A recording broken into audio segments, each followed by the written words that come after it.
Do you find that things at work are constantly changing? Stakeholders or product managers are changing their minds, or maybe the market is changing daily. Maybe you aren't getting access to users and you aren't sure what the right feature is to tackle next. Maybe there's just so much to take in that you're having a hard time digesting it all. Perhaps you understand one part of the system, but you're having a hard time understanding certain aspects of the bigger picture. The chances are good that you're not alone. This is all pretty common. It's actually common enough that there's an acronym to describe it all. And if you've experienced any or all of these problems, then you're living in a VUCA world. So stick around and we'll break it down.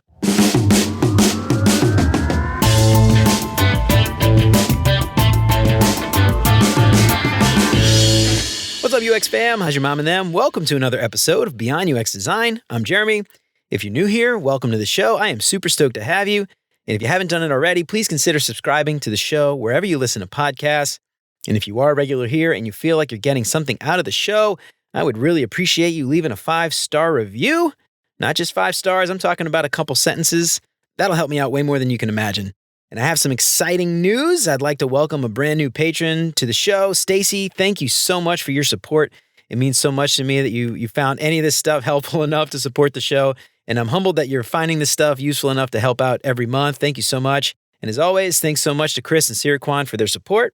And if you want to join Chris, Siraquan, and Stacy and help keep the show independent and ad-free, you can become a patron for as little as $3 a month. And if you do that, you'll get some sweet, sweet perks for your support. And of course, if you think this show is worth sharing, then I would love it if you told some friends. And for more information on how you can support the show and help more people find out about what we're doing here, make sure to check out beyonduxdesign.com/support. Last week, I briefly touched on this topic of VUCA as it relates to design in the real world. And the chances are good that you've never heard this term before. And if you have heard this term, you've likely heard it in the context of corporate leadership training or books for CEOs or C-level executives or something like that. And I'm honestly not sure I've ever really heard VUCA in the context of design until I started doing some research for this episode. So at this point, you're probably just asking yourself, Jeremy, what the hell is VUCA? Shut up already. Tell me what it is. So what is VUCA? Well, VUCA is an acronym that stands for volatile, uncertain, complex, and ambiguous. And VUCA was first described in 1985 by two economists and university professors, two guys named Warren Bennis and Bert Nanas. And they wrote a book called Leaders, The Strategies for Taking Charge. And in that book, they discussed some challenges that were posed to leaders by various external factors. And after the collapse of the USSR, the Soviet Union, the U.S. Army War College actually started using the term to help the U.S. navigate all these changes that resulted from the USSR dissolving almost overnight, and with new states popping up throughout all the former Soviet Union. After the end of this long-term enemy that we called, quote-unquote, the Eastern Bloc, the challenge for the U.S. and its allies was to find new ways of responding in a multipolar world where new allies and enemies might just pop up from all over the world without much warning. And all these new countries, they had different political alliances. Some of them had leftover Soviet military equipment. Some of them had Soviet nukes. So how might these new states react to the US and NATO? Would they align with the West? Or would they align closer with places like China and Iran? That sounds pretty VUCA to me. So for the last couple of decades, VUCA has been pretty popular with leadership gurus and executive coaches. But this hasn't been something design teams or even software teams in general, I think, have been talking about. At least it hasn't been on my radar. So I hope that this episode today helps to shed some light on how these principles can apply to software and to UX discipline more specifically. Because from my perspective, all those things that I talked about a minute or two ago completely apply to the things that I've experienced throughout my career. So I'm really excited about diving into this topic today. So first, let's talk about leadership here. Leadership is critical for a successful UX career. And I might talk about leadership behaviors and that overall concept of leadership, but I want to stress that when I talk about these things, I'm not talking about managers or people who lead teams in any official capacity. I believe very strongly that even junior designers can be leaders. And this is especially true if you land a job in a small team or if you're a design team of one. You are the voice of UX in your org. The team will, or at least should, look to you as the leading expert on UX within your company. So not to add any pressure here, but all those leadership behaviors that we talked about back in episode 5, if you haven't listened to episode 5 yet on leadership, please go back and listen to those things because leadership behaviors are critical to navigating a VUCA environment. And the really critical thing to remember as we talk about these various things is that a lot of this uncertainty is nearly impossible to navigate if you're not taking some ownership of your own actions. A lot of people on our teams will try to sit in the back seat and wait for someone to tell them what to do or come up with some idea. And obviously not everybody on our team can be the decision maker. So if you're saying, Jeremy, I really don't think I'm capable of leading a team through uncertain times, I think that is totally fine. But if you are a junior designer and you do feel this way, my hope is that you're at least listening to this episode to understand those concepts, understand what to look out for, understand how to navigate some of these scenarios so that as you progress through your career, as you work your way up, that you are familiar with these ideas and you can start to apply them as you begin to feel more comfortable taking on a bigger role within your team. So before we start conflating all of these 4 separate concepts into one, it's important to remember that VUCA is not one monolithic thing. It's kind of a framework to understand how you might want to react and mitigate issues related to the amount of information you have and how well you can predict something might happen. Each of these scenarios can happen on their own. You may have a lot of one and a little of the other. You may have a lot of all. You may have a little of all. And these are not monolithic things here. So you can't prepare for VUCA. You need to prepare and be ready for V and U and C and A separately, right? So each is different. Each requires a different approach to prepare and to navigate. And ironically, VUCA in itself is kind of VUCA. So in the show notes, I have a link to a Forbes article by a guy named Jeroen Kraaienbrink. And by the way, if you're an English speaker and you're not familiar with some European languages, there's J's in there and stuff, not Y's. But go check out the show notes for a link to that article. And it has an illustration of what high and low variation of these various concepts can look like. And I think that'll help you quite a bit understanding how these different scenarios might play out. And as designers, we're likely visual learners. And I know it sucks that this is a podcast and you can't see the visuals. So check out that Forbes article, which I think can really help to show how you can have variances in the levels of each of these 4 things. And I think it'll make a lot of sense when you see it. So back in 2014, 2 guys, Nate Bennett and James Lemoyne, published an article, a research paper on how we might navigate these various scenarios. And from that paper, they created a framework that we can use to help identify and then understand the best strategies and tactics that we can use to help us make better decisions when we're faced with one of these scenarios. And what they did was they create kind of a 4-blocker chart, right? An X and a Y axis on the 4 quadrants. So on the Y axis is how well we can predict the results of whatever action we decide to take. And on the X axis is how much we know about the situation. So in the 4 quadrants on the top and the right, with high predictability and high knowledge of the given scenario, in the bottom right, we have low predictability but high understanding of what we do know. And in the bottom left quadrant, we have low predictability and low understanding. And finally, in the top left quadrant, we have high predictability and low understanding. And if you're having trouble visualizing this, again, check out the show notes for a link to this chart. Going through this, we can lay out the 4 different scenarios that is VUCA. All right, so let's actually get into those now. I probably talked a lot about that, and you're probably just wondering what the hell I'm talking about. So first, volatile. So volatile environments are usually characterized by high predictability and high understanding. The problem here isn't that we don't know something or we can't predict something. The problem is that there are so many scenarios, we just don't know which one is going to play out. So there can be a lot of changes when it comes to software that are completely outside of our control, right? The length of time to solve the given problem can fluctuate. Maybe we think we have the answers and then suddenly we don't anymore. Volatility is exactly what it sounds like. Things can change without warning at any moment, which might leave us unprepared. It might not be overly complicated, right? These might be really simple changes and it might not be hard to predict the outcome, but the change can keep us from knowing what the right decision is.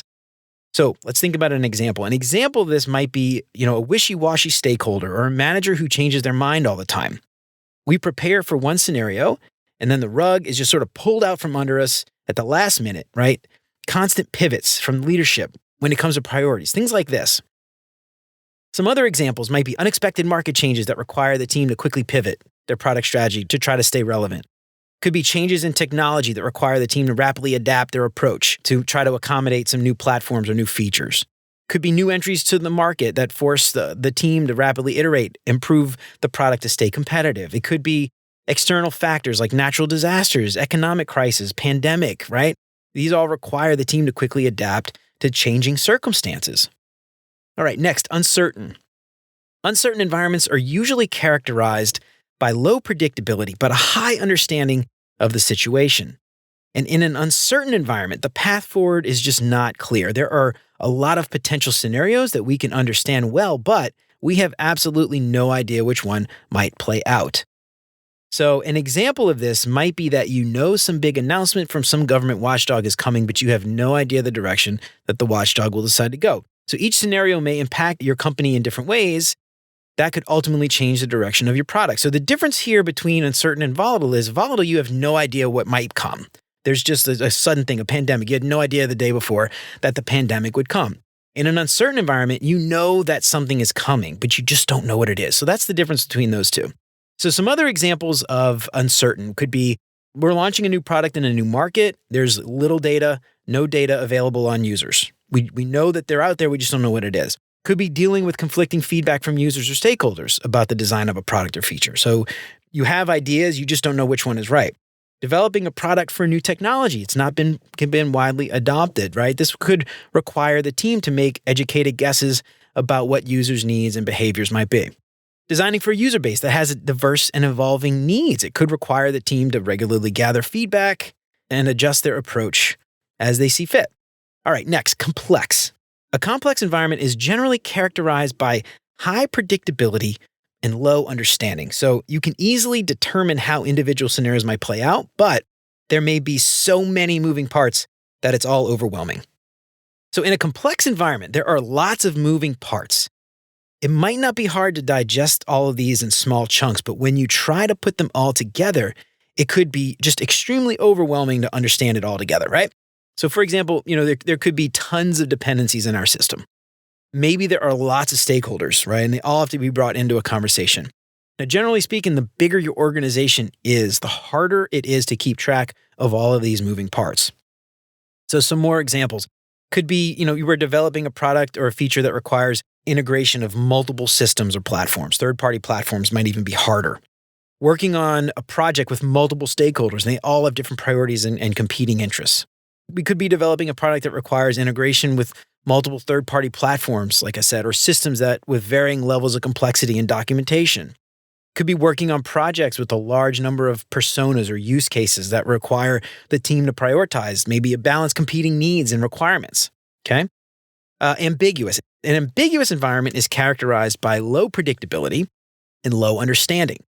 And in an ambiguous environment, there are a lot of unknowns. Maybe relationships are totally unclear, or maybe there aren't any historical precedents for us to reference, right? There are a lot of unknown unknowns. And an example of this might be, a lack of access to users. You aren't sure what pieces of your product are valuable to them.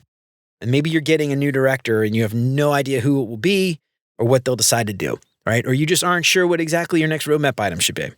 Here's some more examples. Unclear project goals or objectives. They could require the team to reprioritize and to try to focus on the most important aspects of the project. Ambiguous or changing user needs. They could require the team to gather regular feedback to ensure that the product is meeting the needs. Could be lack of clarity about the user's problems, which could require the team to engage in something like extensive research to uncover insights and identify some new opportunities. Could be developing a product or feature for a new and untested market, and that could require the design team to gather feedback and validate some of these assumptions through some experimenting or testing, right? So real quick, a note on ambiguous versus uncertain. They sort of sound the same. I think it's worth calling out the similarities and also the distinction between these two, ambiguous and uncertain. They are not the same. So think about uncertainty refers to a situation where the outcomes are unknown or unpredictable, even if the underlying causes of the situation are well understood. In the context of something like UX design, uncertainty might arise when we're developing a product for a new market and there is little or no available data on the users. Ambiguity, on the other hand, refers to situations where the goals and objectives or the requirements of a project are totally unclear or undefined. This obviously makes it difficult to determine the best approach, or to measure progress or success. So in the context of UX design, ambiguity might arise when there's a lack of clarity about the user's problems or needs, or when a stakeholder provides some conflicting feedback or requirements.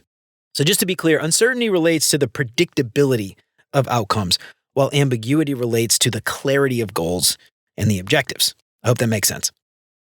So as you can see, these things are all different. There may be a little overlap here and there, but for the most part, VUCA is not necessarily one thing to plan for. It's VUCA.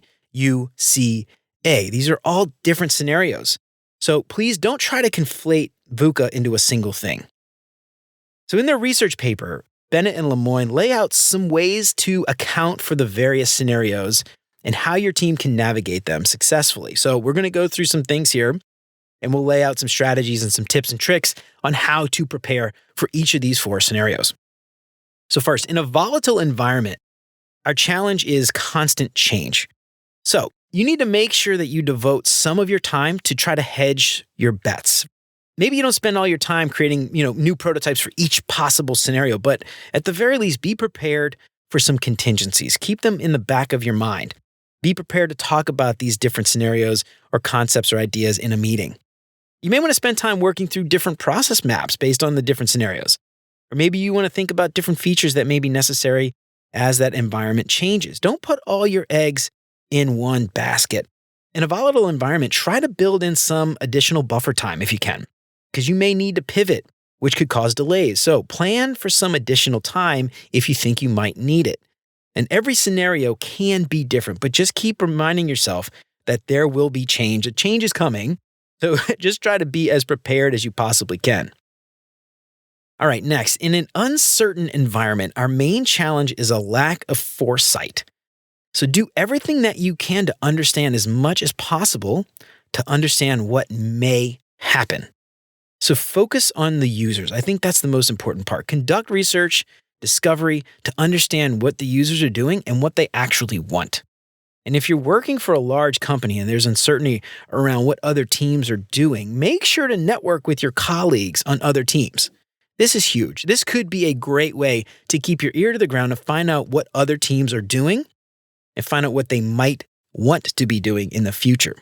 And this is especially true if you're an enterprise where understanding what a user does today might not be the same as what the business wants them to do tomorrow. So make sure you understand, not just from the user's perspective, but from the business perspective as well, what may come later. Or maybe you stay up to date with industry journals about what could be happening outside of your company. Just make sure you learn as much as you can about whatever it is that you need to know to be successful. This will help you pivot when it comes time to change. And in these cases, the design team may need to make educated guesses or take a calculated risk in order to move forward. And they may need to be prepared to adjust their approach based on different feedback or different results. In a complex environment, our challenge is that it's hard to digest it all. So try breaking up the problems into more digestible chunks. Start at the start of the problem if you're getting confused. Try to document everything so someone else coming after you has an easier time. And really, do not be afraid to ask for help from experts if something feels overwhelming. Maybe even invest some time bringing on experts who are knowledgeable in the areas that you aren't familiar with. Maybe you need to bring on somebody who can help with things like quantitative analytics or some specific type of research if your team doesn't know how to do that. Don't try to take this on all by yourself if you can't make sense of it all. Make sure you bring in help and find people who can specialize in those specific areas if you have trouble processing all of it together.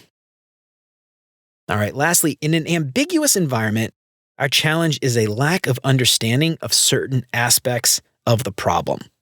And in this case, you really want to experiment. Try very hard to keep track of cause and effect.